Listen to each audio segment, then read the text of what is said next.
Okay, so welcome to this is the Local Service Business Insiders podcast, episode one. Whether you're a plumber, painter, pest control, etc., we're sharing tips, tricks, and some stories to help market, brand, and scale your businesses. And we might just have a little bit of fun as well. So my name is Ben Bradley. This is Shamal Shah, and he is the owner of Dyer Wizard of Bellaire. And I sell roofing and outdoor living projects for multiple companies. And so what we're just doing today is coming together and having some fun here and talking some specific things that could potentially help your business and things that we're doing ourselves, and maybe those things can translate to what you're doing here. So, Shamal, what's going on? How you doing today? Oh, I'm doing pretty good. Can't complain. Just another hot day here in Houston. So at least I'm in the office today instead of out in an attic or on a ladder in the heat. So I'll take that as a win in my book. Yeah. The upcoming forecast isn't very favorable for us that work outdoors and in attics. So No. that's not a good thing. But I always thought since I was doing roofing, uh, could there be a product that we could come up with that would be a winner for guys like us, right? So I know when it gets to be like 65 degrees, I start sweating. So Yeah. you can imagine when it's 95 or on a roof, when it's 150 and you can't breathe. Um, I always thought of like, I know there's a business out there that sells like they're called Armachillo underwear, and they're supposed to keep you cool down there, but there but there comes a point where they're just not going to work. But you know, I have what they call a frog tog. I'm sure you know what that is. It's like the synthetic towel, if you will. Yes. You put it in water and you keep it around your neck or whatever. I wonder if they could like come up with a pair of underpants that we could, somehow work out just to keep everything, I've keep also everything going. seen, have you seen those clip-on fans where you put the fan on your belt and it blows up through your shirt? So like you get cool air coming through. And I guess if your shirt's sweaty, it's kind of like cold air because the water. Oh, no kidding. Yeah. I've seen that and I have one, but I always faced mine down. I didn't realize that was actually the way it was supposed to go. It's supposed Well, I to guess it depends what part of your body needs it the most at the time, right? well, yeah, like there's nothing worse than like, you getting off a roof or coming out of the attic and you're trying to present, the price or whatever the cost, the final thing is to the customer, and you've got like this huge butt crack stain of sweat, and it's like it's hard to be professional when you're looking like that. But I just thought like, the frog tog underwear would be an amazing idea. Like Yeah. maybe not the most comfortable thing, but I don't know. I feel like it'd be kind of practical. But anyway, we'll see if someone's out there that can put that together. I'd love to try it. I'll be the guinea pig. I'll give it a shot. I'd be happy to do it. I'll take whatever I can get to cool down on these hot summer days for sure. Yeah, right. Yeah. So yeah, for all you guys who are and gals who are outside, or in the attics working in Houston, be careful, be safe. I mean, I've seen guys pass out on the roof. That happened a couple summers ago. Oh, That's man. serious stuff, man. That's And scary. Like, you're on the roof, there's nothing really there to hold you, so fortunately, it wasn't like a real steep pitch roof, but there was a valley right there. We laid him down, and I knew this guy was not going to be. It was one of the. It was a new adjuster, and when he got out of the car with the guy who was training him, I was like, man, this guy looks like he went pretty hard in the paint last night. Um, and and it didn't. It wasn't. It was early in the morning. It was a 9 o'clock meeting, and but it was still humid. And he just started. We got on the roof and we were up there about 20 minutes, and he started looking green, and he started doing the old leaning tower routine, kind of oh, going no. back and forth.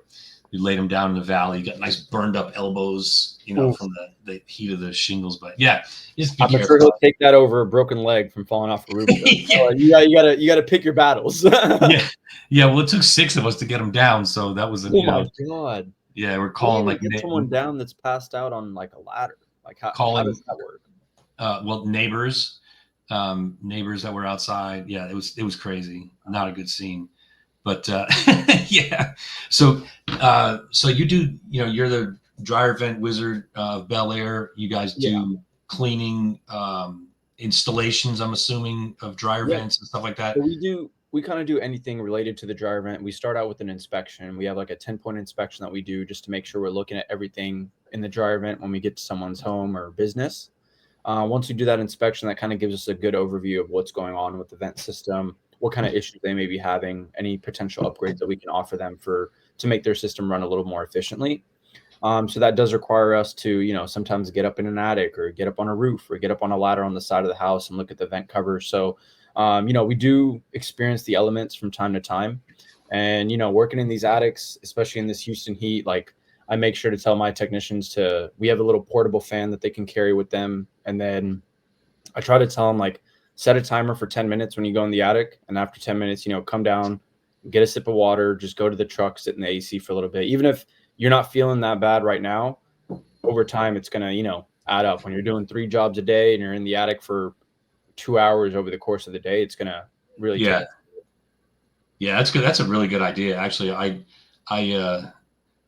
yeah, that's a really good idea because that stuff really catches up to you. I mean, and it comes on. It's like you don't feel it, like you said, and then all of a sudden it's like bam, your knees get shaky and you get lightheaded and all that. And if you're in an attic or something, that can get pretty dangerous. So and it could just lead to more issues. And for us, safety is always the top priority, right? Like any other service business, we want our employees to come home the same way they were when they left their house. Maybe a little sweaty, but that's about it, Yeah, yeah, right, exactly. Yeah, so give me an idea, like what kind of, and we're kind of starting from fresh here. What kind of challenges do you guys face on a day-to-day basis as far as anything? It could be logistical, it could be marketing or execution of whatever the job is. What are some challenges that you guys face? So I think our number one challenge that we've been really working on ever since we took over the business, we've been in business since 2021, August of 2021. So one thing that we really noticed, and I think we've seen growth in this from our efforts and other dryer vent wizards in Houston, but just the education aspect, people understanding why, or even that they have to get their dryer vent cleaned, right? Before I got into business, I didn't even know that this was a thing. I didn't even know that it was the second leading cause of fires in the home. The first one is cooking, of course. Right. The second one is the dryer fires. So just making sure that people understand the importance of it. And a lot of times you get from people that, oh, I clean my lint screen all the time. And, I shouldn't be having any issues. But unfortunately, that lint screen is only catching about 25 to 30% of the lint that your laundry is producing. The rest of it is going into the vent line. And if you're in, the Heights area where you're in one of these townhomes and your dryer's on the 3rd floor going out to the top, who knows how many turns and bends your vent is doing before it gets out to the outside. So we just want to make sure that people are educated and know that, this is an important service and it's something that you should be getting done on a regular basis, because let's face it, everyone's doing laundry all the time, right? We all got clothes you got to get cleaned up. We got towels, you got bed sheets. If we have pets, then we have their dog beds and all their stuff too. So all that lint, all that hair, it's all accumulating in that vent line. Yeah, no doubt. And it just kind of, I can kind of go along with that story is, I was in an attic checking when I was doing a roofing, and I get up there and I could see the dryer vent, and I was noticing that half of the attic was literally, the insulation was just all gray. And I was like, huh. And then I saw the vent. It was a rigid vent. Yes. And it was detached. So from from downstairs into the attic and then up to the decking of the roof was probably about, I don't know, 8 or 9 feet in the attic. And then of course in more the attic itself. Yeah. Yeah. And there was a joint there to just come apart. And so it was just blowing the lint like all over the place. Half the attic was literally gray. And I said to her, I was like, hey, by any chance, do you have trouble like with your dryer? And she's like, oh yeah, all this, this and that. And I was like, well, I took a picture and I showed it to her and she's like, oh my God. And, and I tried to connect it, but I wasn't able to do it. Of course, I don't have the tools to do that. But anyway, I told her, so, you might want to have someone come out and put this back together. And, but so, yeah. You noticed it because, if they were never going to, because a normal homeowner, they're probably not normally going in their attic or checking on stuff like that. So if you hadn't caught it, who knows how much longer it would have gone where their insulation would have been taken over by the lint, right? And then who knows what happens after that point.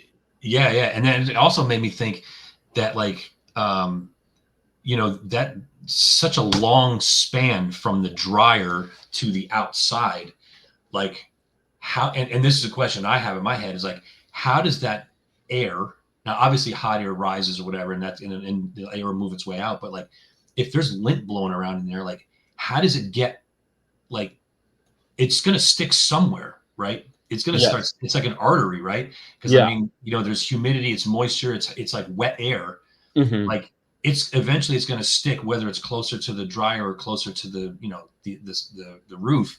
But I Correct. mean, and also like when I'm on the roof, I've seen, you know, the vents just like caked, you know, Hmm. with lint. So like, how do you get the, how do you maintain or make sure that everything gets out? You know what I'm saying? If you have a long span, I mean, is there like some kind of, I mean, is there like something that you can put in the attic that'll be like kind of an inline thing that does something, or? So there is, so according to the code requirements, after 30 feet, the vent is required to have a inline booster fan. And what the Ah, all booster right, that fan makes sense. does is typically it's wired into the home. But what it does is it sucks in air from the dryer side, and then it has a motor in it that expels the lint and the air going out the other end. Now, the thing with the booster fan is you do have to get it maintained regularly because it will get clogged up with lint quicker than the rest of your vent line will. Yeah, And the challenge with the booster fan, actually, come to find out, we have a booster fan in our home and we never knew about it. We've been in our home for about 15 years. right. We since we got the business, we've done cleanings of our own dryer vent, and we're always kind of bumping into something in our vent. So then the other day I put my camera in there and come to find out that there's a booster fan. And our vent is not long enough to need a booster fan. So I was very confused. Right. But that booster fan is something that can be beneficial. Now, unfortunately, we've seen times where in the home the booster fan was never hooked up to power. So it was never working. Or we've seen that it's put in the wrong way. So instead of sucking air from the dryer, it's blowing air back to the dryer. So the dryer's pushing air to the booster fan, the booster fan's pushing it right back to the dryer. So Just so your clothes are taking 5 hours to dry. yeah. So it's a little counterintuitive, but yeah, so the booster fan does kind of help with that. And then in terms of if you don't have a booster fan, when we come out to do our inspection, we do a visual inspection of the vent line. So we make sure to look at it from the back of the dryer to wherever it's venting out in the home. And what that kind of helps us out with is to make sure that once we've done our cleaning, we're going to make sure that it's clean on both sides going all the way through as well. Right. Yeah, yeah, definitely. Okay, so that answers my question, because mine, I'm fortunate is because my dryer backs right up to the exterior wall and it goes Oh, straight out. So perfect. like I have obviously the dryer, you know, the lint screen I got to clean and all that kind of Yeah. stuff. But I actually, when we had a problem a couple of years ago, I'm a DIY guy. I try anyway. First I try it, and then when I break everything, then I call somebody to fix it. You're my favorite kind of customer though, because then I come in and I'm like, all right, well now I'm gonna have to rip up the walls and stuff, and they're like, oh well, how much would the cleaning have cost before? And I'm like, well, you could have called us out earlier. You know what I mean? Yeah, I'm like that. Yeah, I'm the guy that it's my it's a built-in upsell. That's and it's my own fault. But but I took the dryer basically apart, and Oh so wow. yeah, so I took the top off the front, or the front, yeah, it was the top. I took the top off, and you could see from the back, and I also took the back off. You could see from where the vent was from the front to the back, and it was like I found like my daughter's earrings. I found like you name it. I mean, all kinds of Hopefully some stuff was in cash. there. I mean, you know, coins, but Oh. nothing like yeah. And I'm thinking to myself, how the hell did a coin get down here? But anyway, you know, earrings, rings, all kinds of jewelry. And I basically said, I told my daughter I was going to just pawn them off because she didn't know they were gone anyway. Yeah, So yeah. yeah, so They're my missing grandmother, out at this point. yeah, my grandmother used to say, if you leave money in your pockets, that's just a tip for the laundry person. So whatever's in the laundry is mine. So at this point, so yeah.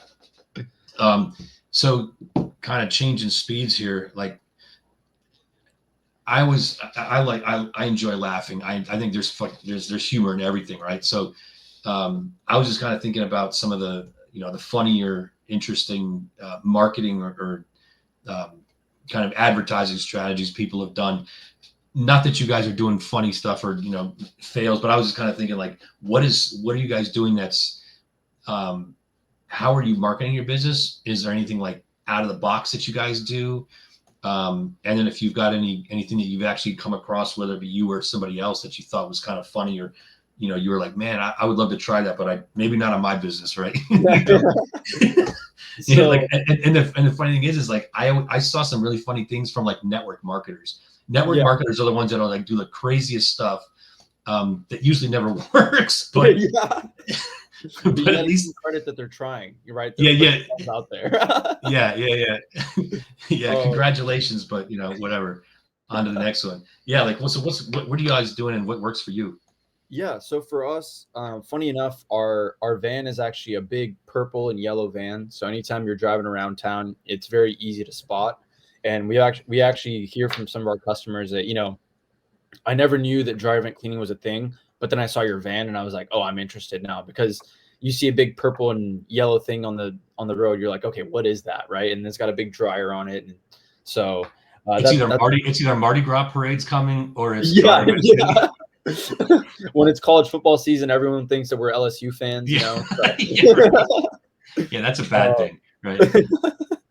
And then I also, I like to play around on social media, and if there's something that's kind of trending or something, then I'll try to make like a silly post kind of regarding that. Or for example, in the Olympics, there was someone that the breakdancer, I think his name was like Patrick Wizard or something.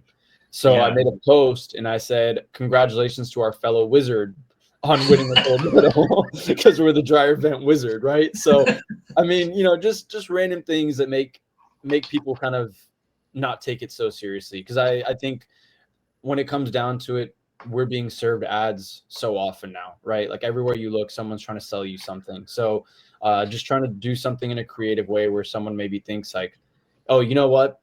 That was pretty good. I think I want to call them or something, right? Like that. I do that all the time. If someone gets me on a creative marketing thing, I'll always be like, you know what? That was pretty good. I'll check it out, right? Very least, maybe I won't spend money, but at least I'll click on it. I'll give you the pay per click. Yeah, like a really good hook, and that's a good one because it has nothing to do with you necessarily, but you're kind of tying it into you. Yeah. That's really. And there's a lady that I saw on Facebook. Her name is Lisa Dubois. I'm assuming I'm pronouncing that right, but and she's a realtor, and I've been seeing more of this lately. But she's taken it to another level. And maybe if someone did it before her, I'm sorry, not giving you the credit, but this lady is really funny. She says, like, she starts the video with, "Here's where so she's standing in front of a listing, a house, and she says, and it's got the address on it. It says, "Here's where I'd hide in my new listing if I were playing hide and seek." And so she's clearly got somebody filming for her. Yeah. So like they'll go around like the living room, and she's like, "Oh, and she's whispering the whole time. She's like, "Oh, you think I'd be in the closet here, but no, here I am." And you have to see it because it's like she injects a lot of funny stuff into it. Yeah, like her commentary. It's so different, and like I laugh. It's funny, and she doesn't take herself seriously. Then I saw a young lady out of Tampa, and she's a little more R-rated. And she like literally like she roasts the house. Oh my God. Yeah. And she's like in this $1 million house, and she's like, using kind of like satire and like opposite humor, where she's like, you'd be like, why would you be roasting your listing? Why would you be like, you want people to buy the house, right? Like, but she gets like, you can't not watch the whole video. Like it's the first thing. Like you get hooked in. You get hooked in. It's like, clearly she's not really meaning what she's saying. I mean, just, she makes fun of the people who would buy it and all this kind of stuff. And I was like, damn, that's freaking genius. You know what I mean? Like it's not just a hook. The line too. Like, I'm sure that was a risk, when you're first starting out before you get a following and stuff. It's kind of like, I don't want my realtor to be roasting the house I just had them list for me, right? Like, you're supposed to bring me the highest value for the house that I'm having you sell. So, right. It's kind of worked out in her favor. That's pretty cool to see someone stick to something like that. It's kind of like Alex Hormozy says. I just saw an ad with him because he's got another big launch coming up. But he said that if you're broke, you should have absolutely no shame. So like if she's like a new realtor, and she's a young lady, yeah, she's probably 30-ish. And if she doesn't have a book of business, I mean, why not be like that that totally different Exactly. person? And that's what she's going to be known for. And everyone knows, like, yeah, she's roasting the house and she's making fun of the people who might be, buyers of the house, but everyone knows that that's not serious. It's satire, Of and course. you're looking at this beautiful house, and she's just like, the way she does it is really creative. I wouldn't have painted it that color. Like, Yeah, yeah. It's really funny. Like, and again, she uses some colorful language and Mhm. descriptions. So like, you're like, well, like, well, that's not really professional. I wouldn't do that. But then it's like, I don't know. Like, I'm over there. Like, I watch all her videos. Yeah, I you're already hooked in. I know where she sells. She sells in Tampa, and like, if I was ever going to move to Florida, I'd probably call her because I mean, I Yeah, don't know anyone else in Tampa. And she's entertaining. It's like, I don't think she'd do any less of a job for me because she swears on camera. I mean, I don't care. yeah, exactly. You know what I mean? Actually, along those same lines, I have two that I thought of while you were bringing her up. There was another realtor that I saw, and what she does is she does a professional photo shoot in the house. So every room she's in a different outfit, and it's like an extravagant photo shoot, and like she's the focal point of the picture, and you see the room in the background. But Yeah. then in the listing, it's just like her all across the listing, and then you see that house in the background, which I think is just like a little narcissistic, but also kind of funny because you're like, like she's taking the time to bring like 10 outfits to each listing just to do this. Wow. Yeah, that is. I hope she's like really good looking. She's pretty attractive. Yeah, It works for her, I would say. that's funny, And then man. there's another one on TikTok and Instagram. It's House Construction, like HAUS. Yeah, And when he first started out, he was just showing, like, I got hooked in because I would get to watch the videos of him like building their projects or putting a pool or whatever. And I was like, oh, this is really cool. Like, I could spend hours on roof talk or construction talk and just watch people do the trades because I think it's really cool. Mhm. And now he's kind of transformed into more satirical content.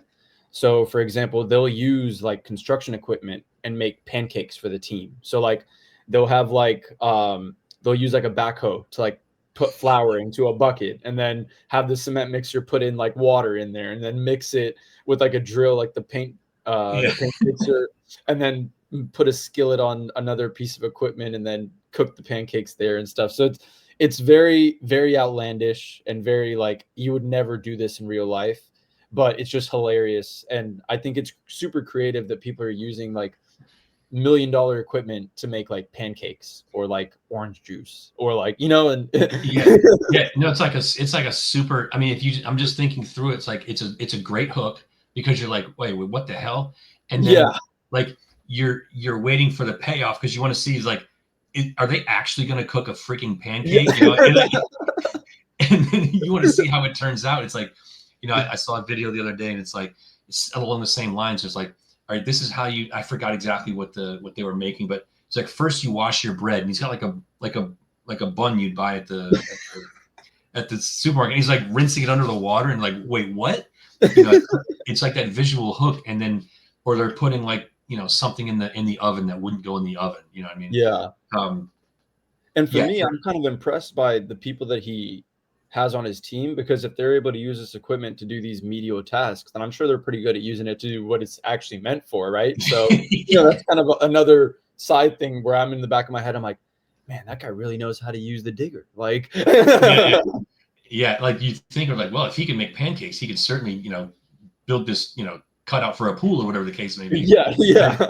But then when you really think about it, it's like, is it easier to like dig like a huge area or make pancakes with it? Like, it's like the opposite way. You know what I mean? Yeah, like it's also like, are you going to be working on my job site or are you going to be making pizzas with all your equipment that you're renting for me? Yeah, either way's good. Whichever's good, as long as you make enough for everybody. Exactly. Yeah. I knew this guy years ago, and he's a network marketing guy, and he was really successful. But he had a YouTube channel, and he was sharing like once a week with like all his followers or whatever, his team or whatever, and with like a a unique little marketing ploy that they could do that's super easy and anyone could do. So like he filmed himself, and he had his business cards, and I guess it was his buddy in the passenger seat of his car, and he's driving, and he pulls up to Sonic. right? And he orders an ice cream cone. And while they're getting the ice cream cone, he puts a piece of tape on the card and he puts the card like right underneath where they hand the food out, like on the yeah. And I'm like, bro, come on, man. And he's like, yeah, you know, anyone who coming up is going to see your card and maybe they'll take it. And he goes, and the worst thing can happen. You're enjoying an ice cream cone or whatever the case may be. Like, he drives away. And it got me to thinking, I was actually, I hate to admit it, but it's true. My aunt is she's been a successful network marketer for a million years. You just can't be around her because it's nonstop, 100% of the time, 24/7, her business. And just nobody, it's like so stereotypical. Nobody wants to be around. How's the weather? And she's like, oh, the weather's great to get in and buy this thing today. Like, yeah, the water's warm. Come on in. You know? Yeah. No, it's really bad. But anyway, she got me into this one company. It was probably like 15 years ago. And I had watched, you know, this guy's video with the ice cream and putting the card in. And I was in the supermarket one day.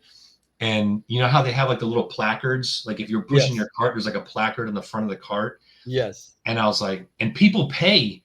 There's like a marketing company that you like, realtors are usually the ones that do it. Like they put their face in, like into the placard. And I was like, well, I'm going to put my cards in there. So like I put like a whole bunch of cards in there. So, you know, whoever that lady was who had bought that place in the shopping cart, I apologize. I put my cards over your face, but and the irony was, like, I know like no one can believe this, but I never received a single call. And you know, and then there was where like, oh, you know, you burn a whole bunch of CDs or DVDs or whatever. I don't know. What are CDs and DVDs? I know, right? How do you play those now? You can't. I'll tell you, it's a separate story after this. But you're supposed to like the company presentation. You burn like 100 of them, and you're pumping gas. It's like, oh, you know, the guy pumping gas next to you, like hand him the CD in here because he's gonna put it in his car and listen to it, right? And like, oh, here, you know, if you open the opportunity, here, listen to this. Like that is just like worst pukey. Just you basically like a young rapper handing out his mixtapes to people. That is the perfect analogy, dude. That is hilarious. Yeah, like all the network marketers were like up and coming rappers. They didn't realize it yet, though. Yeah, but like the CDs, I have it here somewhere. So like I got my medical records from the military, and they sent it to me on a DVD or CD or whatever. I don't know, whatever. So I had to transfer that onto a flash drive so I could upload it to the VA website or something. And I'm sitting there with this disc, and I'm like, I'm looking around my computer, and I'm like, so here, like literally, here's my computer. This is my computer. This is my yeah. So it doesn't have a CD-ROM drive in it or whatever. I'm looking, and my laptop also does not have one.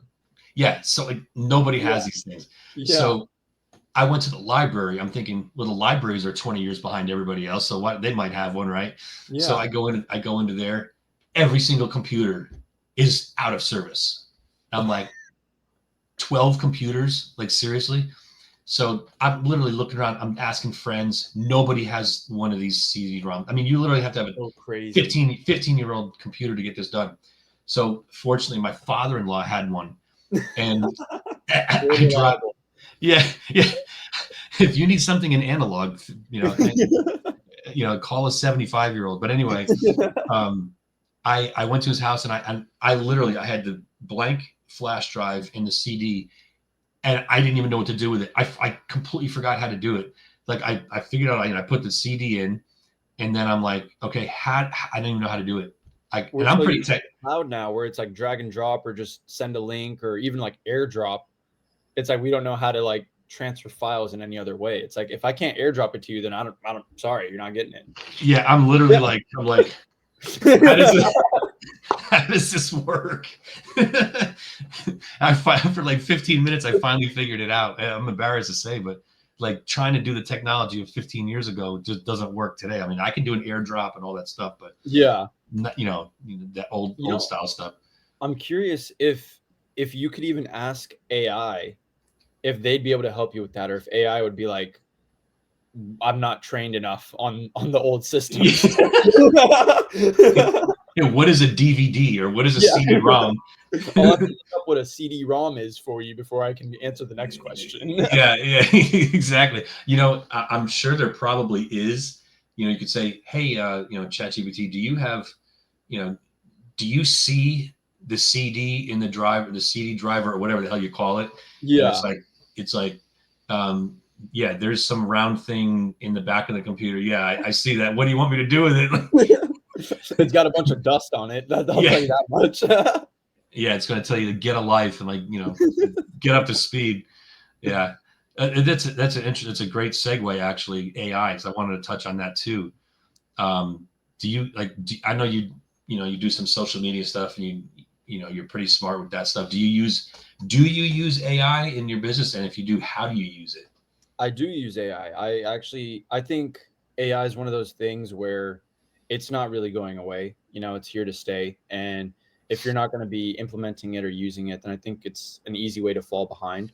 And now I'm not saying AI is going to come out and clean your dryer vent for you or anything like that, but I do use it to, come up with ideas for social media. If I'm not having a creative day or something, I'm like, hey, I need a couple ideas for this or that. Or, I've even done, because right now I'm in the process of hiring a new technician.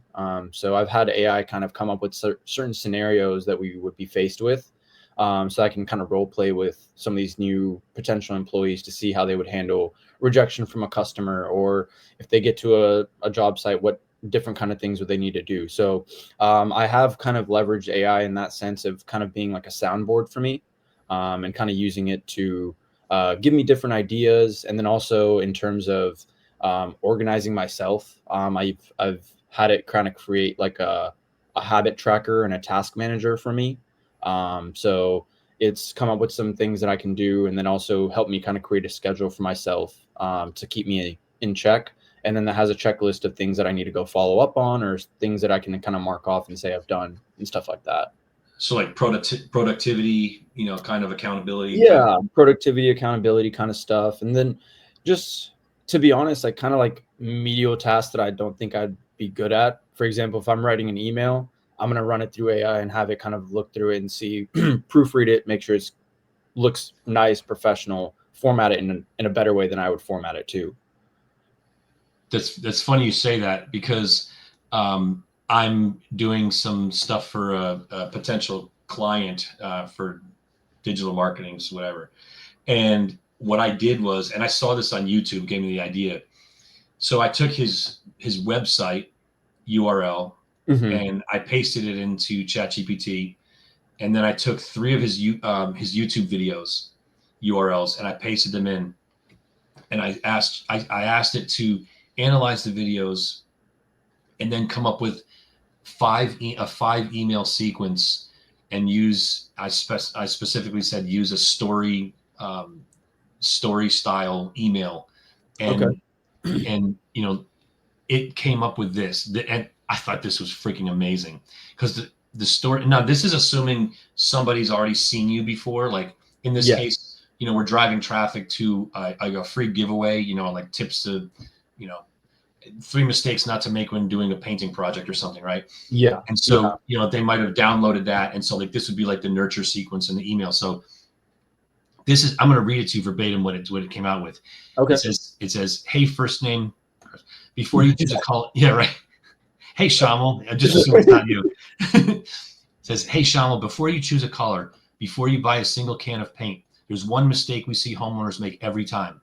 They forget to look at how the space feels during the day and at night. We recently worked with a couple who chose a trendy gray for the living room. In the store, it looked sleek and sophisticated, but once it was on the wall, it felt cold and dim, especially in the evening. So we helped them rethink the tone. We sampled 3 new shades in natural light. The result: warmth, brightness, and life. In the living room, they actually wanted to spend time in.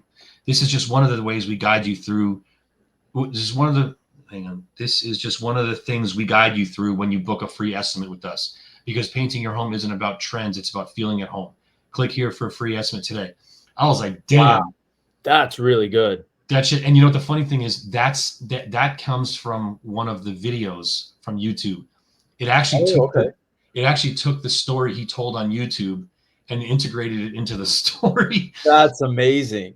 and yeah, and it gave me like a whole bunch of other ones, and I was like, damn, that is freaking good, And it's man. like, short and sweet too, right? Like it's not spending an over amount of time on trying to describe the situation and stuff. And it's something pretty relatable, I feel like, for someone that's painting their Very home. Because you go relatable. into Sherwin-Williams or Home Depot and they've got their nice, bright fluorescent lighting. So it's always going to look great, right? But then you come in your own home and you got your furniture around, you got your own lighting, and you're like, oh, it doesn't look the same.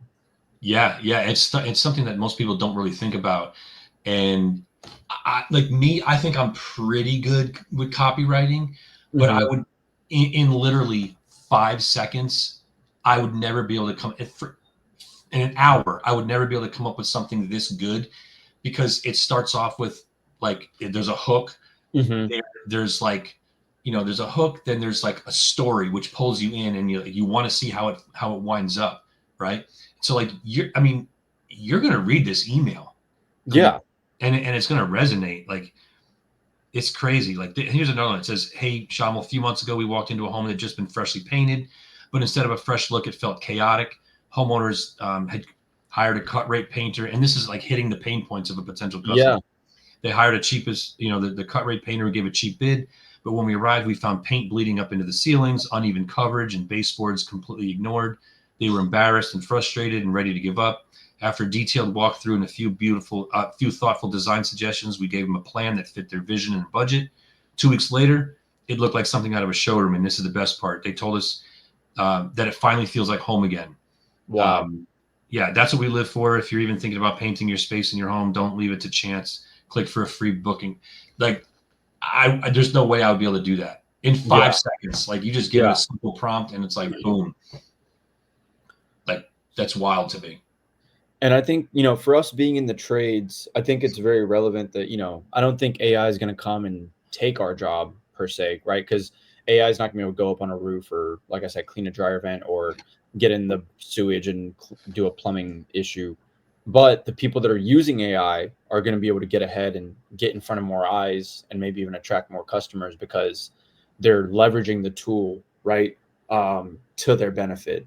And now, yes, I understand that there are some negatives to AI and stuff, but what we're trying to focus on is the positives that we can use to implement into our business and help our, marketing, help us, or in my case, stay accountable or just stay organized. Maybe logistical stuff like inventory or stuff like that too. Yeah, I mean, like just in local competition. Like to your point, if you're not using it, we're at a point where now we're almost past social media. I mean, there's a window where like social media is going to be like, it's going to change to a degree. We're going to have glasses, and it's instant gratification, like even more so than social media gives it to you. Hmm. And like, there's still businesses that we talk to all the time, and it's like they're still living in the yellow pages era. Yeah. And I mean, there's only a certain amount of time you're going to be able to survive off of word of mouth or whatever. When someone new coming in is going to flood your local area with value posts and videos Yeah. showing why it may work to a small degree like right around you, but like if you want to like take advantage of like all of Houston or like larger areas, like if you're not doing that and putting out content constantly, and then now like utilizing AI to like streamline it and like really scale it and make it faster and better. It's not just you're not just showing up, but you're showing up with like, I mean, I would never think of writing a story email. You know what I Yeah. mean? Like I don't know how to do that, and Yeah. like all I got to do is tell it to use that kind of style of writing, and boom, it's like 5 seconds later you've got like an amazing email sequence. So Exactly. like if you're not branding yourself in the next 5 years, I mean, you can almost forget it. I think. I agree. I agree. And I even with social media now, I'm feeling like so much of it, I feel like there's like that dead internet theory where it's like so many accounts are literally just like either trolling or they're AI themselves and just trying to, get engagement, farming engagement in whatever way possible. So I think it's social media is kind of getting to the point where it's getting overly saturated with just commercials.